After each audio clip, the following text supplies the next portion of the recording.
go. Muna? Oo.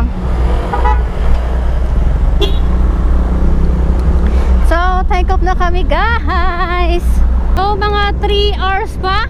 3 hours pa ba? 2 hours? 1 hour and 55 minutes. So, mga 1 hour and 45 minutes pa daw ang mabihihi namin papunta na ng Siruma, which is the second checkpoint. Mababang biyahe. Kaya pa kami bumabiyahe. Anyways, good luck sa amin. May bato, may bato. Saan tayo dadaan? Agyan pa sa pinag. Diretso lang yan yung mangka eh. Ay, dami. Saan yung Pigpin? Siruma? Oo. Okay. Nasa right ako ah. Clear sa right. Dandan lang. Baka kumabig tong bus. Diretso lang. Yeah. Nasa likod ko. Slowly may mga nakapark sa right. May nasa right nakapark. Dadaan po tayo na Sentro Naga. Magda-diversion. Parang diversion ko. Sure ka na naman dyan. Ay nako. Hindi kasi yung blue line, nakaliwa niya, yellow line. Sa unahan, may lilipuan tayo sa Right. Sa right tayo magliliko. Hindi left. Yeah. Ay di tayo May magda-diversion. passing left, pass right naman. Baan na? Yung totoo, alin sa dalawa? Para yung favorite. Arayong pa. Oo. Mga pirang kilometers pa. May tiko-tiko kaya baka lang gawin dito. Hindi, yan nakabutang dyan. Anong sabi? Di ba may naka, ano yan, kung ilang, 1.6. 1.6 pa. Magra-right. Mag-ride kita dyan, oh. Yung dyan na yan? Oo. Yan na yan? Right na yan? Mulilip kita dito.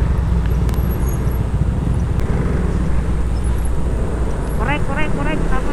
Yan, ganyan. Next, ano nang next? 1.5 kilometer right, gira yun. Clear? Hindi.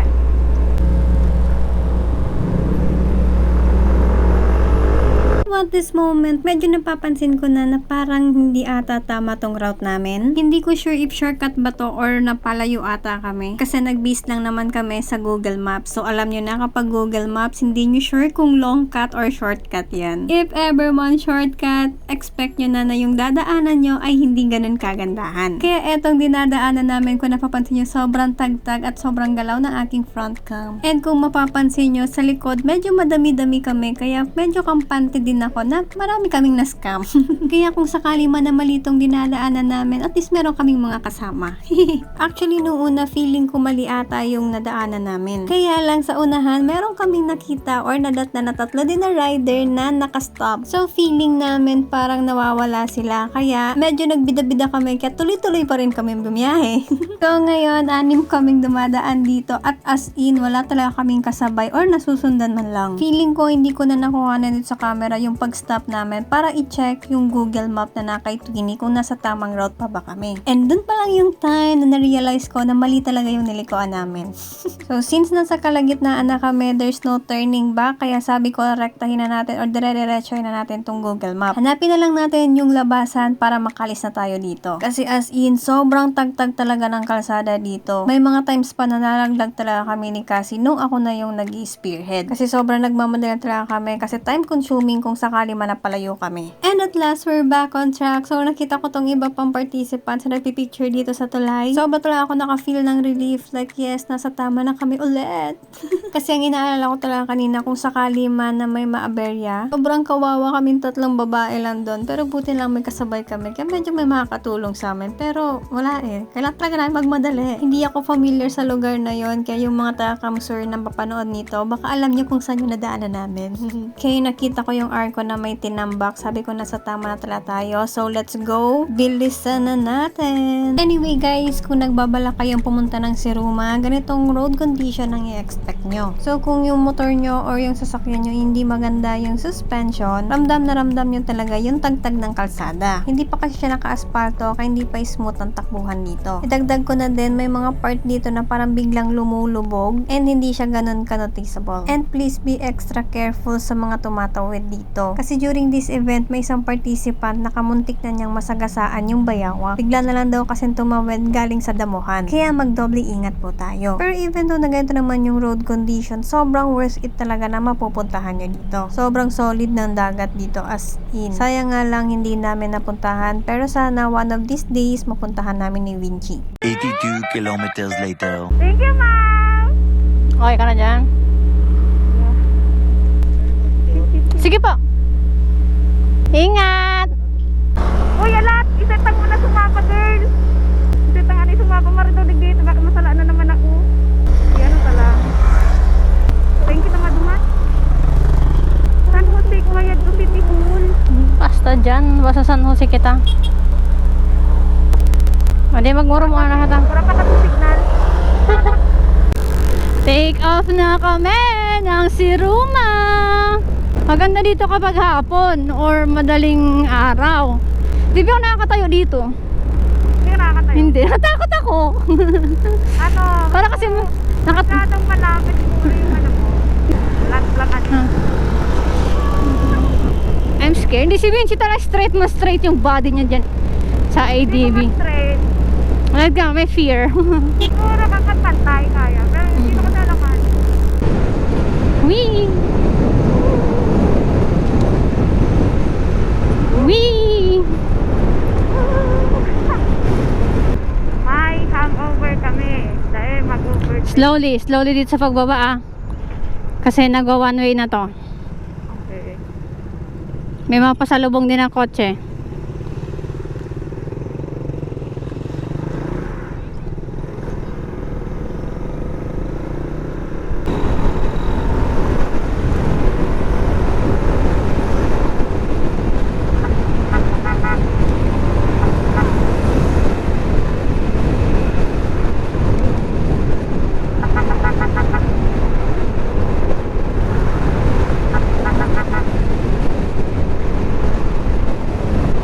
Anyway guys, aside nga pala sa bumpy roads, may mga na-encounter din kami nitong road construction or road reblocking. But I'm not sure if until now is ganito pa rin yung situation dito. Kasi tong event na to nangyari pa April. So hoping na ngayon is okay na and naayos na siya. Actually maganda din sana kung aspaltada tong kalsada na to. Kasi nung dumaan kami dito, wala naman kayo masyadong nakakasabay na malalaking trucks or heavy loaded na sasakyan. Kasi parang tong si Ruma is talagang sasadyain mo if ever napupunta ka dito. Isa din kasi to sa hidden gem ng Kamsur. Pero malay natin, pagdating ng panahon, mas pagandahin pa tong kalsada na to. Kaya meanwhile, habaan muna ang pasensya natin kung sakaling ongoing pa rin ang road construction dito. Since nagwa one way at kailangan talaga natin magbigayan. Wee! Oh, pains. Panes. Ha? Panes. Pare. Clear, clear. Clear, clear. Clear, clear. Ako sabi. Ilang minutes pa? Kilometers, ilan pa? 5.5. Pait-pait ang tanan dito, mga kitang ginubatan. Clear? Clear, clear, clear, clear, clear, clear, clear, clear, clear, clear. Pero na lang. 2.9? Or slowly, may truck. Diretso lang, diretso lang. Ah, Heritage Park dito. China. Ilan minutes pa? Kilometers. 900 meters. Ito.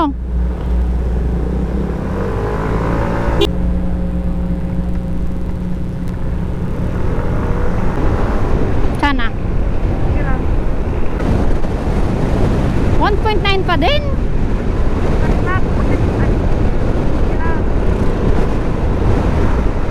Sana. 100. Lap na. 350. Wangit mo. Sana.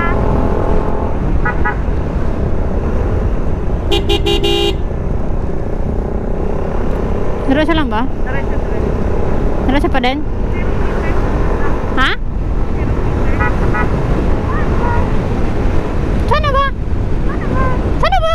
Sige lang. 30 meters. Diretso. Ito finisher. Slowly, slowly, slowly.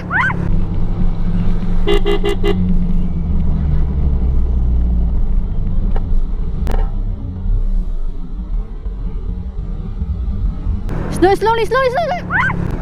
Slowly, slowly, slowly, slowly.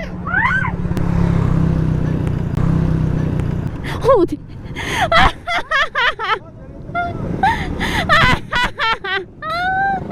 Di ko maldita pa kamunitay.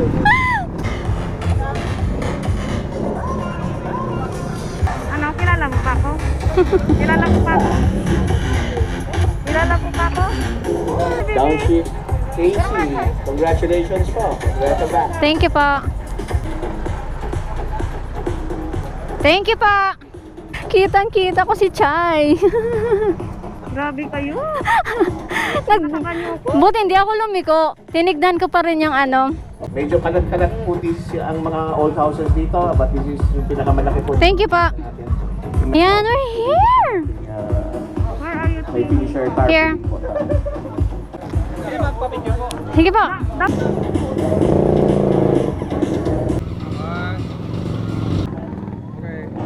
Thank you po. Congrats.